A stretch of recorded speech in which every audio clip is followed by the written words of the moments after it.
here I have with me a little bit larger version of the Pythagorean harp, which is my design that I'll repeat is a version really that comes from Pythagoras, and it was originally called the monochord. This, you could call it a polychord, or the seven-string instrument is basically called by the Pythagoreans, it was called a canon, which is a several-stringed monochord, all of the same size, which basically this is. I've got a couple strings on this one, on this model, that are a little bit thicker and they play an octave lower. So basically what we're dealing with is the same string and dividing different harmonics and finding a simple scale to create an intuitive style music.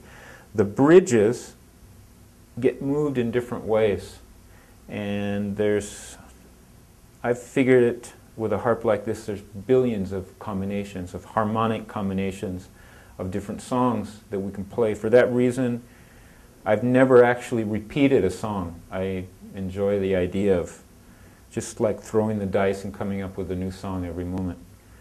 So I'm going to be making a small performance on the harp, but before I do, I'm just going to talk a little bit about the Pythagoreans and the secrets behind the Pythagorean mysticism. The only thing we really know about the music that went on inside the temples of Pythagoras is that it supposedly produced an effect such that the soul could travel in different dimensions, like different worlds that are like the dream worlds, but we could actually enter the ones that we want and go back and forth. The transmigration of the soul also had to do with transporting oneself in the land where people are in transition between life and death. So the problem of life and death was cleared up by the Pythagoreans. There are great mysteries in the temple that nobody has told to this day because of the secrecy of silence. In order to live in the temple of Pythagoras, the only thing we really know is that the Pythagoreans, their first 5 years in the temple, they were not allowed to speak at all. And so a 5-year commitment of silence is a pretty powerful yoga-type exercise.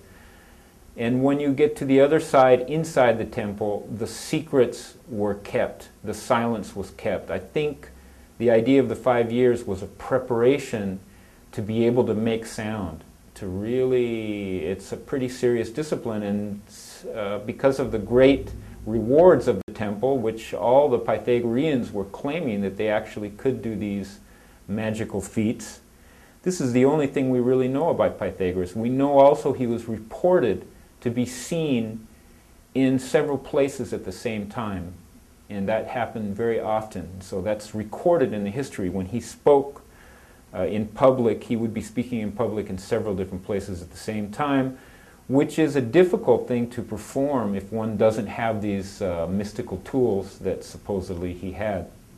So it's all very interesting. It's a very curious story because he supposedly had spent 15 years in the temples of Egypt and 15 years in Sumeria, when probably at the same time that Buddha was there. There's many theorists that said that he met Buddha and that he learned the ancient secrets, which according to the Sumerians were the culture before the Ice Age. Very much speculation and interesting new discoveries about the Sumerian stories, the different races of humans and the magical knowledge that was lost, that supposedly we are supposed to be recovering on these days. And so I think all these coincidences have led me to these discoveries, simple musical discoveries, although I don't use the instrument for transmigration of the soul. I think there is a musical solution to all these all these mysteries of life, I think is more of a musical solution than a scientific solution, because the music really, to me, is the most powerful tool. I've been playing music for a long time, and I believe in the Pythagorean philosophy that all mathematics and all science comes from music. And just like the quantum physics are saying, really, this is a music that is happening.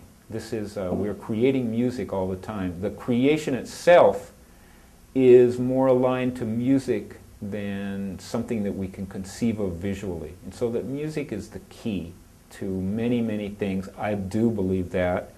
And basically, I've been with this harp for about 20 years, and I've been trying to discover how to play it and how we can use this as a therapeutic tool and use it in an intuitive way.